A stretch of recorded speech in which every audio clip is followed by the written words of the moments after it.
চট্টগ্রামের অন্যতম পরিচিত এলাকা আন্দরকিল্লা।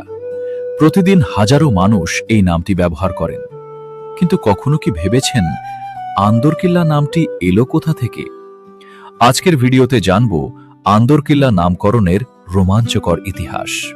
সাথে আছি আমি এস এম ফারুক। সময়টা ১৬৬৬ সাল।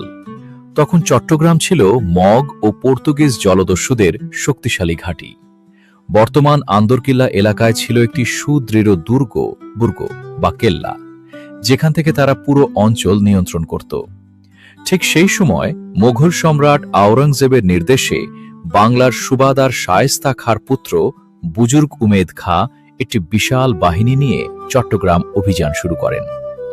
১৬৬৬ সালের ২৭ জানুয়ারি মোগল বাহিনী আরাকানিদের পরাজিত করে এই দুর্গ দখল করতে সক্ষম হয়। ইতিহাসে উল্লেখ আছে, যুদ্ধের পর বুজুর্গ উমেদ খাঁ দুর্গের প্রধান প্রবেশদ্বার ভেঙে দুর্গের অন্দরে প্রবেশ করেন এবং সেখানে সৈন্য ও যুদ্ধের সরঞ্জাম মোতায়েন করেন। আর এখান থেকেই জন্ম নেয় আন্দরকিল্লা নামটি। ফার্সি শব্দ আন্দর অর্থ ভেতরে, আর আরবি শব্দ কিল্লা অর্থ দুর্গ। অর্থাৎ আন্দরকিল্লার অর্থ হল দুর্গের ভেতরের অংশ বা ভেতরের কেল্লা। চট্টগ্রাম বিজয়ের পর সম্রাট আওরঙ্গজেব শহরটির নাম ইসলামাবাদ রাখেন, আর ১৬৬৭ সালে এই দুর্গের ভেতরেই নির্মিত হয় ঐতিহাসিক আন্দরকিল্লা শাহী জামে মসজিদ, যা আজও সেই গৌরবময় বিজয়ের স্মৃতি বহন করে চলেছে।